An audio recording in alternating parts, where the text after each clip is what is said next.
Nós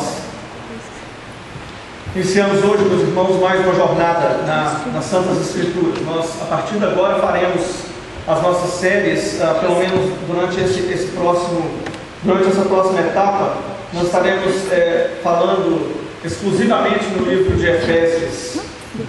Meus irmãos, o livro de Efésios é um dos livros mais lindos da Palavra de Deus. É um dos livros mais magníficos, mais formidáveis das Santas Escrituras.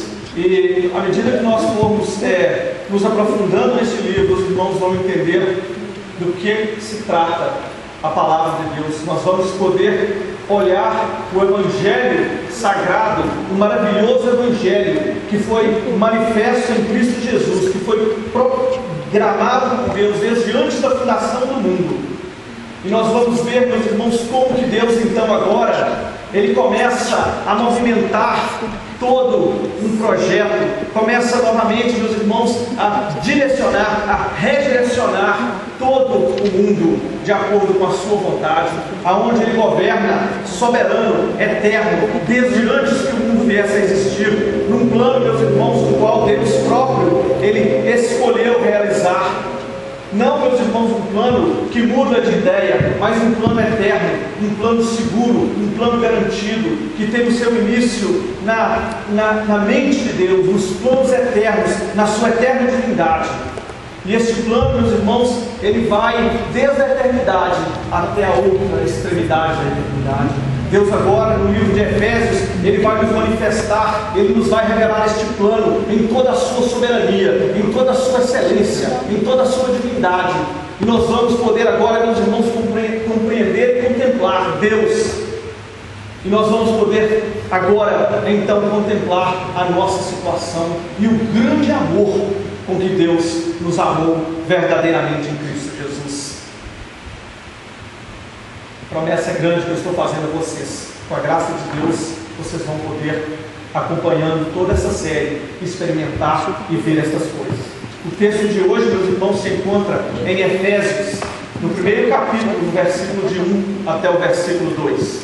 Aqueles que quiserem, podem acompanhar em suas Bíblias, e assim nos diz a palavra do Senhor. Paulo, apóstolo de Cristo Jesus pela vontade de Deus, aos santos e fiéis em Cristo Jesus que estão em Éfeso, a vocês graça e paz da parte de Deus nosso Pai e do nosso Senhor Jesus Cristo. Santifica-nos na verdade, a tua palavra é a verdade. Meus irmãos, eu quero falar para vocês a respeito do contexto histórico, um pouco do contexto histórico da carta de Efésios. Eu vou contar para vocês do início da história do apóstolo Paulo, mais ou menos, que foi o autor deste livro. E eu vou falar para vocês agora a respeito de aonde e como que essa carta aos Efésios veio à sua existência. Eu não tenho um esboço muito exato, como eu gostaria de ter para os irmãos, mas eu fiz uma breve exposição a respeito dos passos que levaram o apóstolo Paulo à cidade de Efésios e a escrever, logo depois que ele saiu de lá, estava em cadeias quando ele escreveu essa carta, e como essa carta veio a existir. E eu acredito, meus irmãos, isso será algo muito importante. Eu gostaria que vocês me seguissem o raciocínio, porque quando nós entendemos a localização, a posição que estava se passando na vida do apóstolo Paulo, nós vamos entender então por que ele escreveu essa carta da forma como ele escreveu essa carta. Vou pedir aos irmãos um pouco de paciência, porque é a primeira vez que nós estamos usando ali na nossa projeção um PowerPoint Presentation. Vai chegar nisso, pode ficar tranquilo, tem que esperar um minuto.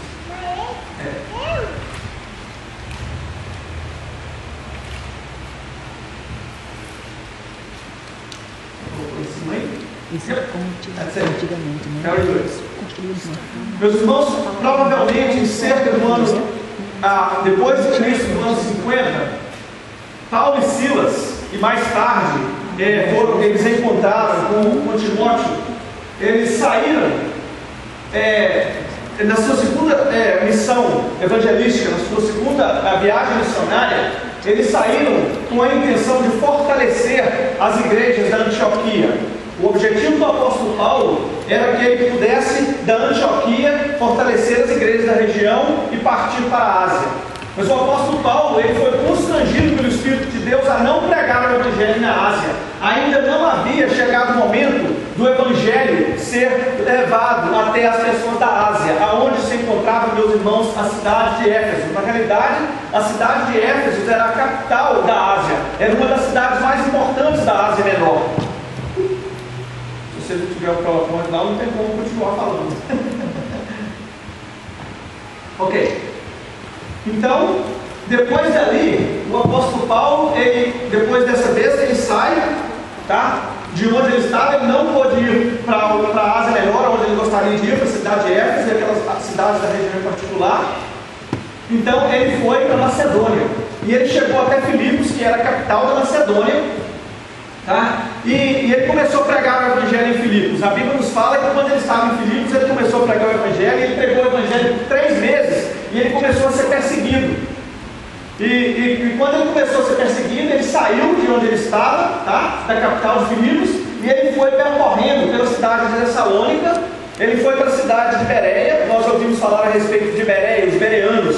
Não é verdade? A Bíblia fala que quando o apóstolo Paulo chegou em Bereia, ele foi na sinagoga e ele pregava o Evangelho durante todo o dia.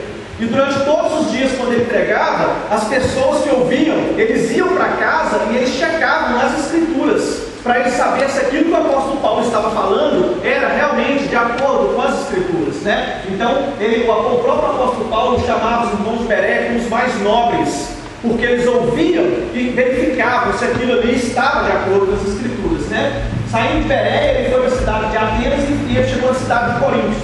O apóstolo Paulo iniciou a igreja de Coríntios. Ele foi o fundador da igreja de Coríntios, e ele esteve na cidade de Coríntios por 18 meses, onde ele plantou aquela igreja. Isso era aproximadamente no ano Domini, no ano do nosso Senhor, de 51 até o ano de 52. Uma vez que a igreja de Coríntios estava estabelecida, o apóstolo Paulo saiu de Coríntios e atravessou o mar, e ele foi para o outro lado, e dessa vez Deus permitiu que ele fosse pregar o Evangelho na Ásia. E ele chegou, e ele viajou com Priscila e Áquila e foi para a cidade de Éfeso, que era a capital da Ásia, como eu já disse antes. E é interessante que os historiadores entendem que a cidade de Corinto e a cidade de Éfeso, eles eram 2 extremos e eram cidades muito importantes da região. Uma da região de Cabo Mar, como que fosse, eles comparam essas 2 cidades como Nova York e como a Londres, né, que é a capital da Inglaterra, né? Em português, como é que fala Londres? Londres, exatamente, Nova York e Londres. As 2 capitais mais importantes que tinham, tá? Eles comparam essas 2 cidades, né? Eles ficam separados pelo mar, tá? E eles são as cidades muito importantes da Ásia Menor e a cidade de Corinto do lado de cá do mar.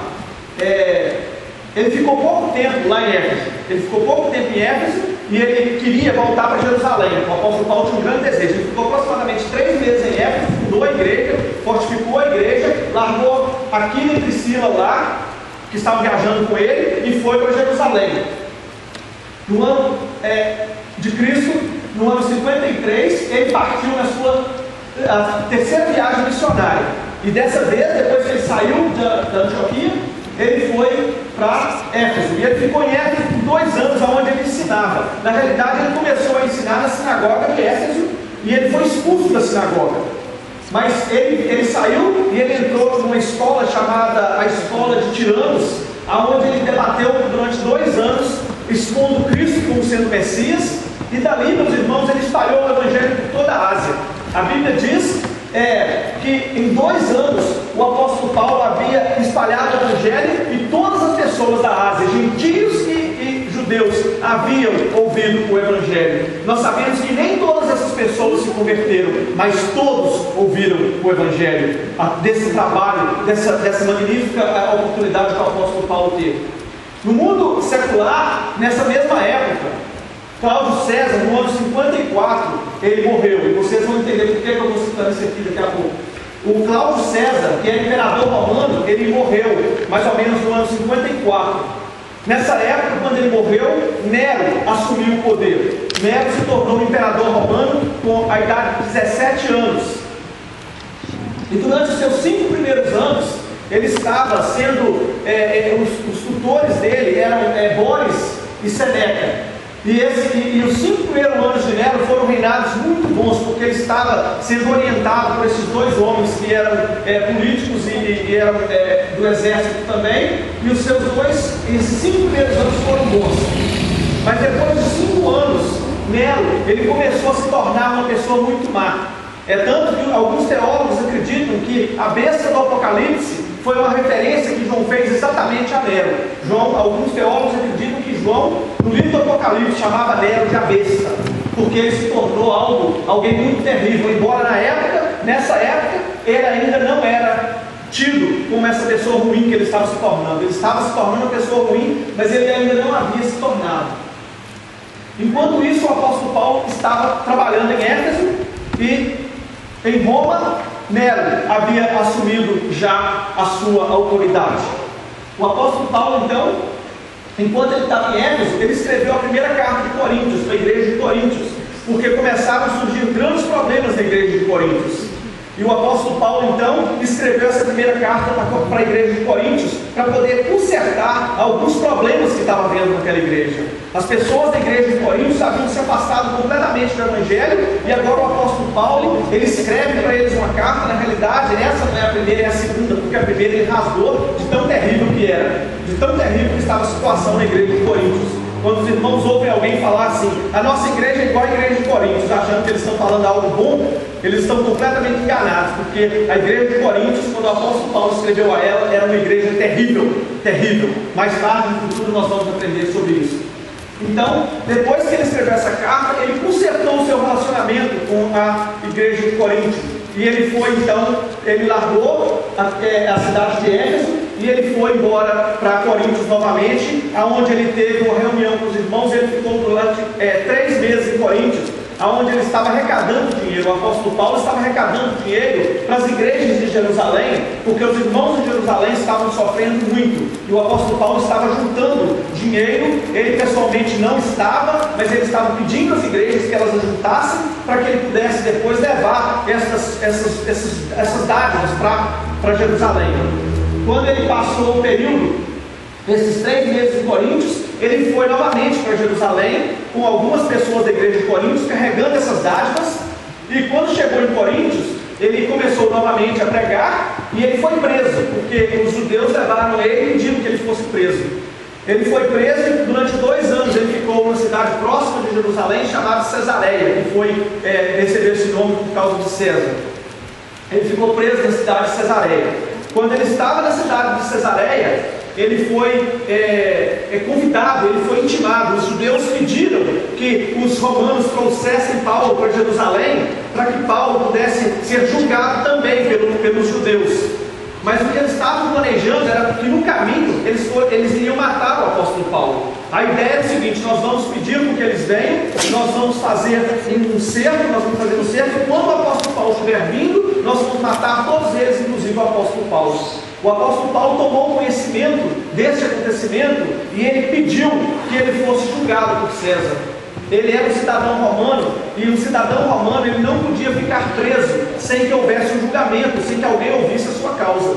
E ele poderia, se caso tivesse o desejo de fazer, ele poderia apelar para César, e então ele seria julgado por César.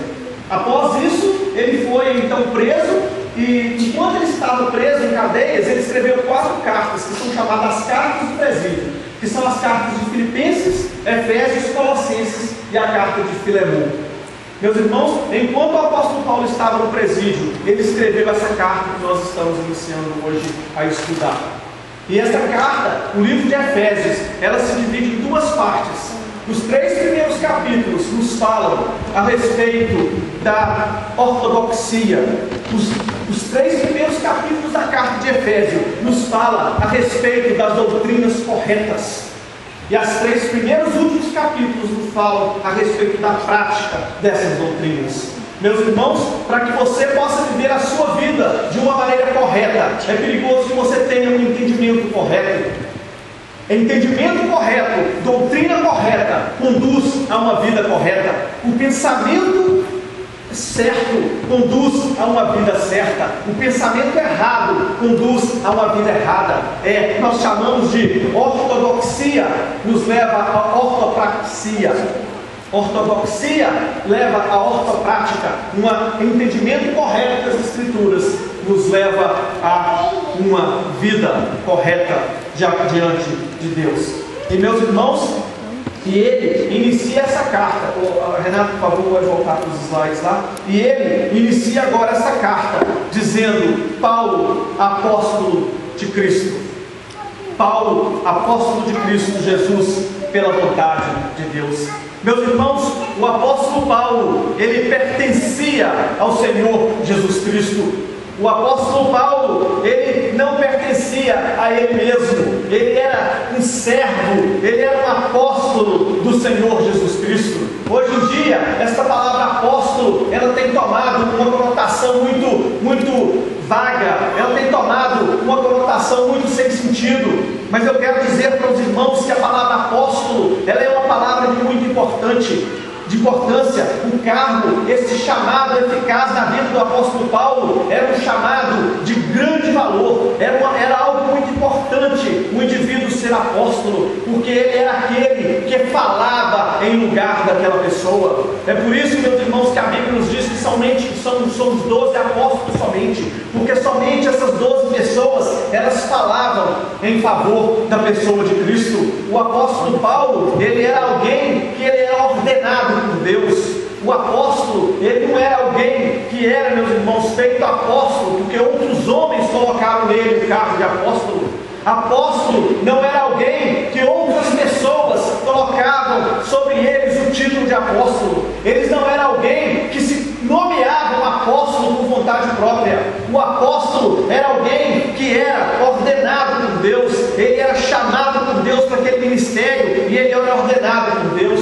Em Gálatas 1, o apóstolo Paulo diz: Paulo, apóstolo enviado não da parte de homens, nem por meio de pessoas algumas, mas por Jesus Cristo e por Deus Pai, que o ressuscitou dos mortos. Meus irmãos, este chamado que o apóstolo Paulo tinha era um chamado muito importante, e ele inicia essa carta e ele diz assim: eu sou Paulo, apóstolo de Cristo. Ou seja, ele não começa a falar assim: olha, eu vou explicar para vocês porque que eu sou apóstolo. Não, ele não fala, ele simplesmente impõe a sua autoridade, a autoridade que foi concedida por Deus a ele e foi colocado sobre ele. Ele diz: eu não tenho que me desculpar, eu não tenho que justificar para ninguém, porque eu sou apóstolo ordenado por Deus. Eu recebi do próprio Cristo a autoridade com a qual eu falo. Eu não fui ordenado apóstolo por homens, eu não fui ordenado apóstolo porque os homens quiseram que eu fosse apóstolo. Eu fui ordenado apóstolo pelo próprio Deus. As palavras que eu falo são as palavras de Deus. Aquilo que eu vou escrever para vocês no livro de Efésios, eu quero que vocês ouçam e prestem com atenção, porque elas não são palavras de homem, mas elas são as palavras do próprio Deus. Meus irmãos, apóstolo é aquele que fala em lugar, é aquele que fala como se fosse a própria pessoa que estivesse falando. Tudo que o apóstolo Paulo fala é a palavra de Deus. Meus irmãos, nós não precisamos da sabedoria humana, nós não precisamos de examinar e pensar se as palavras do apóstolo Paulo estão fazendo sentido para a nossa mente carnal, para saber se realmente a palavra do apóstolo Paulo é a palavra de Deus. Nós não precisamos de fazer experimentações, nós não precisamos de entrar no laboratório e examinar as palavras que o apóstolo Paulo está falando para saber se realmente as palavras do apóstolo Paulo são as palavras de Deus, porque as palavras das Santas Escrituras, elas são autossuficientes e elas são auto-autentificadoras. As próprias palavras que o apóstolo Paulo fala, elas se autentificam como sendo a palavra do próprio Deus. Meus irmãos, nós não precisamos de questionar. O apóstolo Paulo fala assim: eu sou apóstolo, e acabou a conversa. Eu sou apóstolo de Deus enviado por Cristo, e as palavras que eu falo, elas são as palavras do próprio Cristo, e acabou a conversa. Meus irmãos, eu e você, se nós entendermos a Bíblia dessa forma, se nós prestássemos atenção nas palavras de Deus, nós evitaríamos muito problema na nossa vida. Se nós tomássemos a palavra de Deus com a segurança que ela se manifesta por si própria, e nós entendêssemos que essas palavras são sagradas, que essas palavras são as palavras de Deus, nós evitaríamos muitas confusões. As pessoas têm doutrinas, as igrejas têm doutrinas, as igrejas estão cheias de doutrinas, e as igrejas dividem, e uma igreja acredita nisso, a outra igreja acredita daquilo, e o crente fala assim: meu Deus, como é que eu vou saber? Como é que eu vou saber que esse tanto de doutrina aqui está certa? E eu falo para vocês por que existem tantas doutrinas. Existem tantas doutrinas porque as pessoas olham para a palavra de Deus e eles falam assim: mas eu não posso acreditar que é assim, eu não acho que é assim. O meu raciocínio, o meu intelecto não permite acreditar numa coisa desse jeito. Eu não posso acreditar que Deus é assim. Os arianos, que foram os antecessores dos testemunhas de Jeová, eles não acreditavam na divindade de Cristo, porque eles falavam assim: não é possível que Cristo seja Deus. Então nós temos que buscar nas Escrituras alguma coisa que vai nos dar a garantia de isolar e de acabar com a ideia de que Cristo é Deus, porque é impossível na nossa mente carnal aceitar a ideia de que toda a divindade, de um Deus que criou todo o universo, possa habitar em uma pessoa como esta. É impossível acreditar que todo Deus criador dos céus e da terra, que em todo o seu poder, possa habitar em um pequeno bebezinho. É impossível na nossa mente carnal aceitarmos tal ideia. E aí eles começam com as suas heresias, com os seus falsos ensinamentos, porque eles não acreditam em algo que a Bíblia declara claramente, que Cristo é a palavra de Deus. A Bíblia diz que o mundo foi criado pela palavra de Deus, e João diz que o Verbo virou gente. O Verbo trouxe o mundo à existência, e o Verbo virou gente e habitou no nosso meio. Meus irmãos, quando o apóstolo Paulo fala sobre a soberania de Deus na salvação, quando o apóstolo Paulo fala que somente Deus exerce toda a soberania e tem toda a autoridade de salvar da raça humana tantos quantos ele deseja salvar, e ao mesmo tempo a Bíblia fala que todo homem, quer seja ele um crente, quer seja ele uma pessoa que nunca ouviu o Evangelho, é responsável diante de Deus em se submeter à vontade de Deus.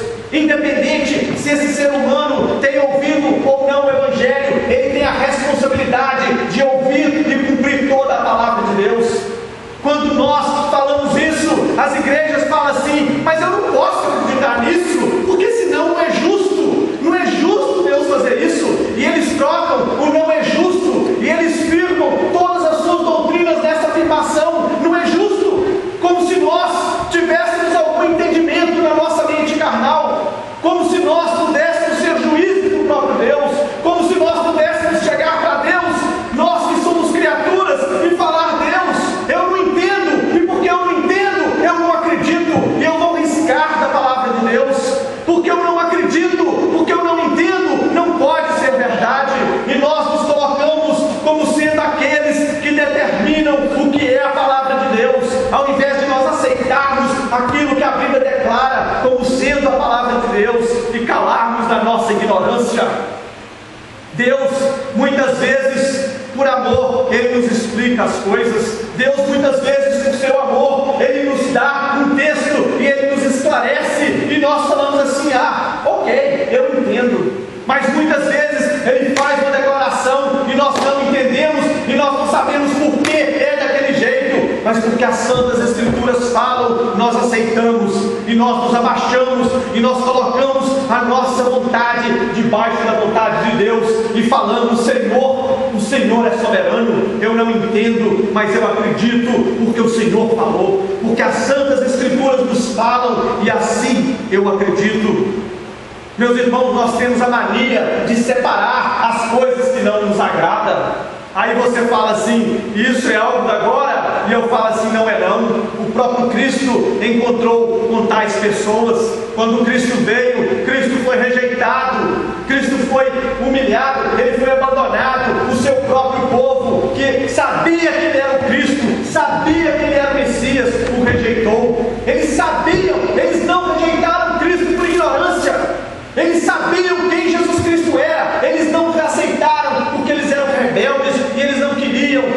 rejeitaram Cristo que foi lhes entregue por Deus. Eles sabiam quem Cristo era, eles não rejeitaram por ignorância. Os religiosos dos dias de Cristo, aqueles homens que controlavam a igreja no seu dia, eles diziam: nós cremos em Moisés, porque nós temos a lei de Moisés. Aqueles homens, eles sabiam o Pentateuco, eles conheciam as leis de Moisés de cabo a rabo, de frente para trás, de trás para frente. Eles podiam citar longas partes da Bíblia, longas partes do Evangelho, e eles diziam: no Moisés nós conhecemos e nós seguimos, mas você nós não sabemos quem você é. Ao que Jesus Cristo respondeu em João 5, 46 e 47: se vocês crescem em Moisés, vocês creriam em mim, pois ele escreveu a meu respeito. Visto, porém, que não creem no que ele escreveu, vocês não crerão no que eu digo. Como vocês podem crer no que eu digo se vocês não creram em Moisés? Meus irmãos, é isso o que está acontecendo hoje em dia, porém hoje reverteu. As igrejas hoje falam assim: nós cremos em Cristo, mas nós não cremos em Moisés. Nós cremos nas palavras que Cristo falou, mas nós não cremos na palavra que o apóstolo Paulo falou. Nós cremos na palavra que esse profeta falou, mas nós não cremos nas palavras que aquele profeta falou. Nós estamos, meus irmãos, selecionando a palavra de Deus, e eu estou enfatizando isso, porque isso é muito importante, porque toda a Bíblia é uma mensagem só. Meus irmãos, toda a Bíblia é a palavra de Deus. Existem pessoas que têm Bíblias com escritas vermelhas, eu não sei se no Brasil já tem isso. É uma Bíblia onde as palavras de Cristo, ela é escrita em letras vermelhas, como se as palavras de Cristo tivessem diferença das palavras de Moisés, ou como se as palavras de Cristo tivessem alguma diferença das palavras do apóstolo Paulo. Meus irmãos, Jesus Cristo e o apóstolo Paulo nos diz que todas as escrituras são uma só palavra de Deus.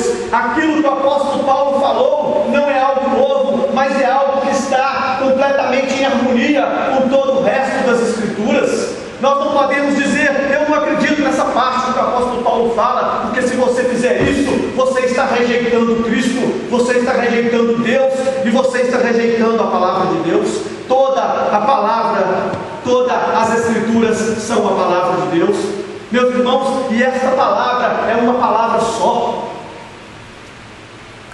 Esta palavra é uma palavra só, ela somente contém uma mensagem. Não existe, meus irmãos, diversas mensagens na Bíblia, não existe diversos parênteses na Bíblia, como se Deus tivesse feito uma tentativa com a raça humana e não deu certo, aí ele partiu para outra. Tem igreja que acha que o Cristo veio ao mundo para um objetivo, mas ele não deu certo, aí ele partiu para outra tentativa. Já não deu certo desse lado, eu vou tentar desse outro lado. Não! Desde o livro de Gênesis ao livro do Apocalipse, o homem pecou e agora Deus está restaurando a humanidade.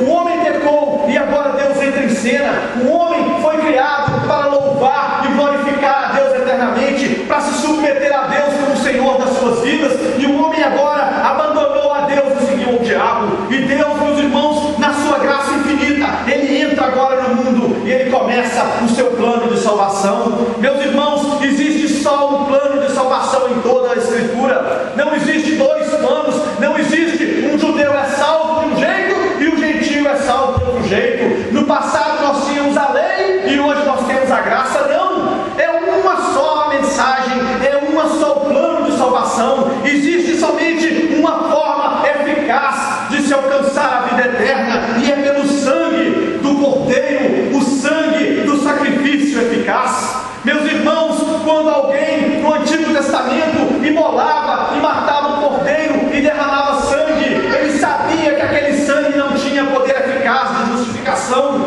mas ele estava crendo no sangue do sacrifício eficaz que viria. Se alguém matasse o cordeiro e não tivesse fé que o sangue justo viria um dia para ser o seu substituto, ele jamais receberia o perdão. É necessário que hoje também nós estejamos em um contato espiritual com Cristo, e nós venhamos a entender que o sangue que foi derramado é o único sangue eficaz para nos salvar. Como um crente do Antigo Testamento olhava para o futuro e acreditava pela fé no sangue que viria a existir.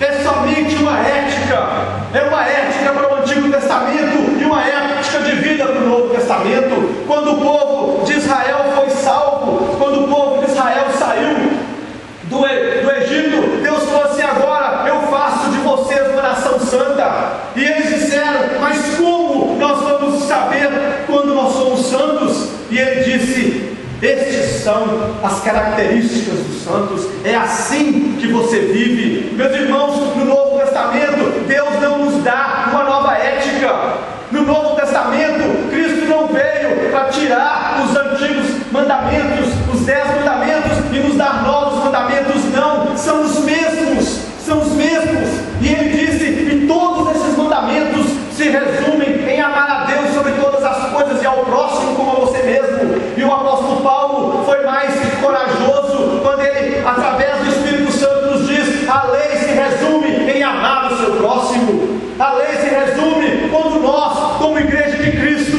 amamos verdadeiramente um ao outro. O plano de Deus iniciou no jardim do Éden, e ele tem somente agora um propósito: fazer com que toda a humanidade viva para a glória de Deus. O propósito do plano de salvação é novamente reunir os filhos de Deus em um só corpo, para que juntos nós possamos glorificar o nome de Deus. Existe somente uma direção: é trazer todas as coisas sob o domínio do Senhor Jesus Cristo. Meus irmãos, ao pregarmos o Evangelho, nós estamos submetendo todo mundo debaixo dos pés de Cristo. O apóstolo Paulo fala que nós temos que trazer todo o pensamento cativo à vontade de Cristo Jesus, tanto os nossos quanto dos inimigos de Cristo. Todos têm que ser cativos. A direção é a restauração. Deus começou mostrando pequenos passos, e eles foram se ampliando das Escrituras. O apóstolo Pedro fala: é como que o despontar da aurora, que vai despontando, até que o dia seja claro. E é isso que nós vemos no livro de Efésios: o dia se tornando claro. O plano de Deus se inicia com pequenas demonstrações da graça de Deus, e ele vai se ampliando, e agora o Evangelho se espalha por toda a terra. Inicia-se com pequena família de Adão, e aí vai crescendo com a família de Noé, depois com Abraão, e agora em toda a terra. E a Bíblia diz que toda a terra vai se encher da glória e do conhecimento de Deus. Antes, quando Deus iniciou, era uma família e continua sendo uma família. E esta família são os que são da fé. Os que são da fé são os filhos de Abraão. Deus disse: Abraão, em ti serão benditas todas as nações.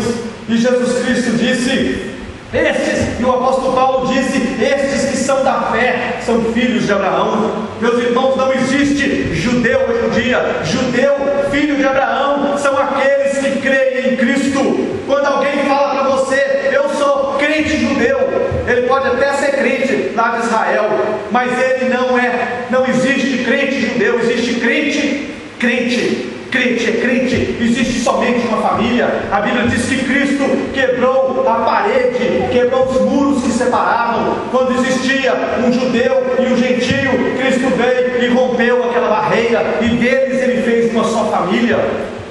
Em Gálatas 3 nós lemos: considerem o exemplo de Abraão. Ele creu e isso lhe foi imputado como justiça. Abraão, pela fé, recebeu a imputação da justiça de Cristo.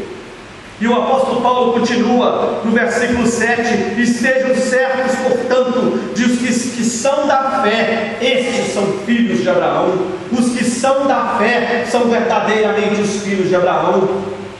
Meus amados, Abraão foi justificado pela fé em Cristo. Nós somos justificados pela fé em Cristo, e nós sabemos disso porque Jesus Cristo disse que Abraão creu.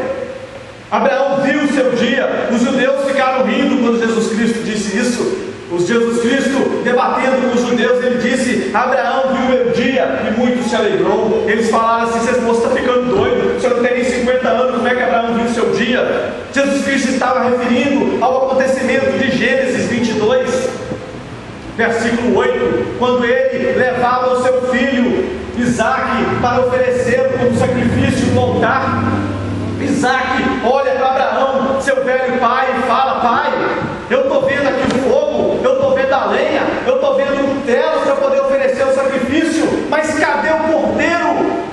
Abraão vira para o seu filho e diz: meu filho, Deus vai prover o seu próprio cordeiro, Deus vai prover o seu próprio sacrifício, Deus vai ser aquele que vai prover o sacrifício eficaz. Não é homem que oferece o sacrifício a Deus, não é homem que oferece o sacrifício eficaz, mas é o próprio Deus que provê o seu próprio sacrifício. A salvação não provém da ação de homens, mas provém de Deus, porque foi Ele que ofereceu o seu próprio sacrifício para que nós pudéssemos usufruir desse benefício.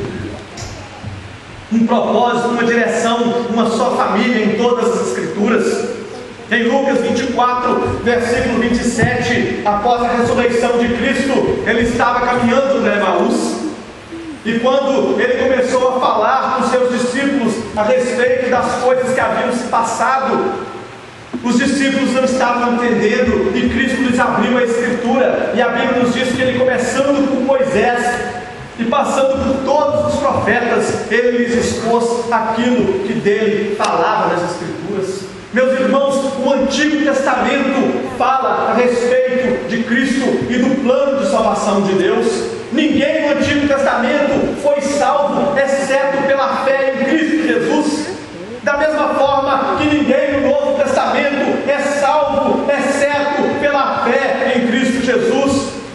Não há diferença entre um crente que vivia no Antigo Testamento e um crente que vive hoje, porque todos os dois são salvos pelo mesmo método. Sem o sacrifício de Cristo na cruz, nós estaríamos perdidos.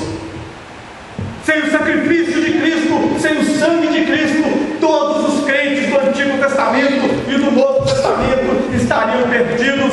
Por isso é que o apóstolo diz em 1 Coríntios 15 que Jesus Cristo é a primícia dos que dormem. Ele é aquele pelo qual todos os outros recebem a sua herança de vida eterna. Quando nós não vemos a Bíblia dessa maneira, quando nós não vemos o Evangelho dessa forma, nós temos uma religião compartamentalizada. Uma religião compartamentalizada. Nós estamos aqui, nesse pedaço aqui, aí nós queremos passar para aquele cômodo de lá, mas aí nós não sabemos como é que nós vamos atravessar daqui até chegar lá. Aí a gente sai flutuando, né? Só sai flutuando aqui até. Aí cheguei aqui, agora eu estou aqui.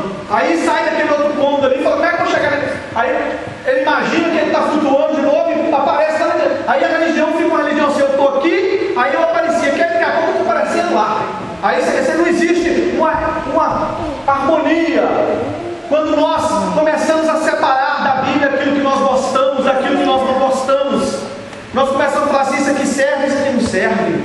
Nós fazemos, meus irmãos, uma religião que ela é completamente distinta e alheia. Cada um de nós tem a sua própria religião. Eu acredito nisso, mas naquilo eu não acredito. E aí cada um tem a sua própria maneira de acreditar. Quando nós rejeitamos uma só ponto da palavra de Deus, nós rejeitamos toda a palavra de Deus. Quando o homem passa a ser a autoridade final, quando o homem passa a ser aquele que determina o que é de Deus e o que não é, nós estamos falando assim: então agora qualquer um pode rejeitar o que quiser. Quando eu já tive a oportunidade de conversar com pastores de algumas igrejas, que eles falavam que o livro de Efésios não é aplicado para nós hoje, que somente algumas pessoas da raça humana são eleitos, mas não todos. Nós não queremos confrontar, nós não queremos encarar a realidade da escolha divina, e nós começamos a separar essas coisas. Não existe harmonia no nosso entendimento. Jeremias 17:9 diz: enganoso é o coração mais do que todas as coisas. Quando a nossa religião ela é baseada naquilo que nós achamos, naquilo que nós pensamos, naquilo que nós acreditamos, nós estamos sendo enganados pelo nosso próprio coração. Paulo, apóstolo de Jesus Cristo, pela vontade de Deus. Meus irmãos, esta é a palavra de Deus. Esta é a palavra do apóstolo. Quando nós lemos, nós sabemos que esta é uma palavra segura, na qual nós podemos crer sem sombra de dúvida. Aquilo que nós vamos estar aprendendo no livro de Efésios, nós podemos crer mesmo que nós não venhamos a entender, mesmo que você saia daqui da igreja fumegando de raiva, mesmo que você saia daqui da igreja bravo, revoltado, saiba que esta é a palavra de Deus. Na segunda parte, ele fala aos santos e fiéis em Cristo Jesus que estão em Éfeso.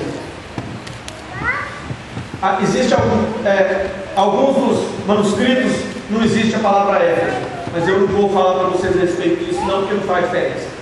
O livro de Efésios não existe citação nenhuma de pessoa nenhuma, então eles acreditam que o livro de Éfesos foi escrito para ser lido a todas as igrejas. Ele não foi um livro que foi escrito específico para a cidade de Éfeso, para os Efésios, mas eles acreditam que o livro de Éfeso foi uma carta geral que o apóstolo Paulo escreveu para todas as igrejas, o que poderia também ser, mas não faz questão, eu sou a pessoa que leva essas coisas em conta. Ele diz aos santos e fiéis que estão em Cristo Jesus. Meus irmãos, nós somos santos e nós somos fiéis. Alguns de vocês podem estar pensando, eu não sou santo, eu sou um grande pecador, mas para Deus você é santo, para Deus você é santo e para Deus você é fiel. Tem gente que fala assim, eu tenho que me santificar mais. How? Como pode você se santificar mais se você já é completamente santo na presença de Deus? Ele fala aos santos e aos fiéis. Essas coisas, elas são juntas. Como que você é santo? Você é santo porque você é fiel. Você é fiel à palavra de Deus. Você é fiel no seu aprendizado de Deus. Você é fiel porque você busca se parecer mais e mais com Cristo. Quando Deus olha para nós lá do céu, Ele fala, olha aqui o meu santinho, olha aqui o meu filho amado, olha aqui, olha Lenice, eu te amo demais, porque eu amo meu filho com todas as minhas forças, e o meu filho tomou o seu lugar na cruz, Lenice, e por isso eu te amo demais, e eu jogo esse amor imenso que eu tenho sobre você. Graça, quando Deus olha para você com toda a sua imperfeição, Ele olha e vê Cristo Jesus, e Ele diz, eu amo a graça demais, eu não posso amar a graça nem mais um pouco do que eu já amo, porque eu amo a graça, porque meu filho se entregou por ela. Meus irmãos, quando Deus nos olha, Ele vê que nós somos santos. No Antigo Testamento, quando Deus escolheu a nação de Israel, Ele disse, agora eu vos faço santos, vocês são sacerdotes do Deus Altíssimo, vocês são santificados, vocês são separados. Quando o apóstolo Pedro fala na carta de 1 Pedro 2,9, ele diz, vocês crentes em Cristo, vocês são nação santa, vocês são povo eleito de Deus, vocês são propriedade exclusiva de Deus, vocês são santos, vocês não tem como ficar nem um pouquinho mais santo, porque vocês já são santo, máximo que o santo pode ser santo, vocês já foram separados. Meus irmãos, existem igrejas onde existe uma colocação de gente, esse aqui é mais santo porque esse aqui faz isso ou aquilo, esse aqui é mais santo porque ele faz isso ou aquilo, e nós criamos na nossa mente a ideia de que porque eu não estou lá 24 horas por dia agradando o pastor, eu não sou santo do jeito que eu deveria ser. Oh meu Deus, eu estou tão sem santidade. Meus irmãos, eu ensino completamente alheio às Escrituras. Você, minha irmã Rosana, você é santa porque Jesus Cristo morreu no seu lugar, e quando Deus olha para você agora, Ele olha e fala assim, aquela menina, olha como ela é minha, e olha como eu amo aquela menina, olha como eu amo, olha que linda que ela é, que perfeita que ela é, que santa que ela é.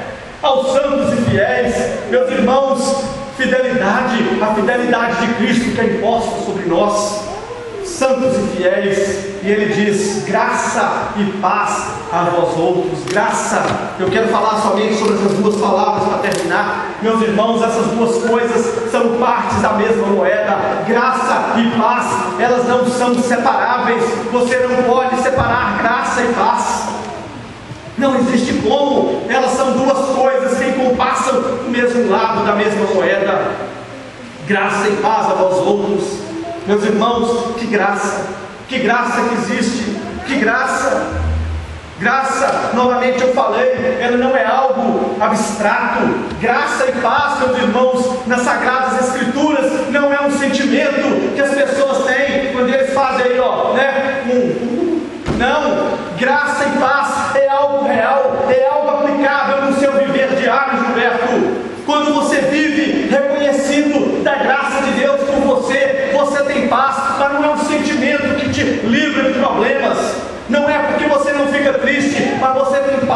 Deus. Você entende que não é por nada que você fez, nem por nada que você faz, que a salvação de Deus foi derramada sobre você, mas é por causa daquilo que Cristo fez. Graça, que graça! Em Romanos nós lemos a respeito disso, quando o apóstolo fala que existe um grande benefício em sermos agraciados por Deus. Ele diz que os judeus, eles foram agraciados por Deus porque eles receberam as Escrituras. Aí eles falam assim: mas que graça, mas qual benefício? Qual o benefício dessa graça? O benefício dessa graça é que nós temos a palavra de Deus. Nós temos a palavra de Deus que nos é revelada. Nós não precisamos de questionar se nós sabemos do nosso futuro. Nós não precisamos questionar se amanhã nós estaremos bem, porque não importa o que acontecer conosco. Se nós viermos a falecer amanhã, nós estaremos na presença de Deus, reinando com Cristo eternamente. Meus irmãos, o conhecimento da palavra de Deus é Deus se revelando a nós. A Bíblia Sagrada é Deus que se revela a nós.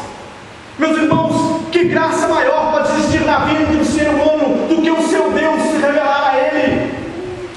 Nós não precisamos de ficar perguntando aos professores das universidades famosas, da Oxford, da Inglaterra, da Yale. Nós não precisamos deles para nos falar o que é verdade, porque nós temos a verdade nas nossas mãos. Isso é graça. Isso é um Deus que se compadeceu de nos revelar. Eles estão gastando bilhões e bilhões e bilhões de dólares para tentar descobrir como o mundo veio a existir. Eu economizava aquele dinheiro todo, era só pegar a Bíblia. Com 2 palavras, nos 2 primeiros capítulos da Bíblia, nós descobrimos tudo a respeito das origens do universo e da origem do homem. Nos 3 primeiros capítulos das Sagradas Escrituras, encontra toda a criação de Deus e a origem de nossa origem, de onde nós viemos, para que nós estamos aqui, o motivo da nossa vida e para onde nós estamos indo. Meus irmãos, o próprio Deus se revela a nós nas Sagradas Escrituras. Amanhã, o líder, um professor da Harvard, vai vir com um plano. Depois da manhã vem um outro com outra ideia, e nós ficamos perdidos. Qual dos 2 que eu sigo? Qual dos 2 que eu sigo? Quem que eu vou seguir? Nessa confusão, qual deles? Não! A graça de Deus se manifestou a nós quando Ele nos deu as Sagradas Escrituras, e nós podemos firmar a nossa vida nos seus ensinamentos. Ortodoxia, o conhecimento e o entendimento correto das Escrituras nos leva a uma vida segura e uma vida correta. Meus irmãos, finalmente eu quero falar para vocês que o confiar nas Escrituras é nos submetermos a ela seguramente. Não adianta você falar que você é um crente e andar com uma tesoura na mão para tudo aquilo que você lê na Bíblia, que você não concordar, você cortar. Não. Submissão à palavra de Deus. A palavra de Deus é absolutamente segura e nela você pode confiar. Glória a Deus.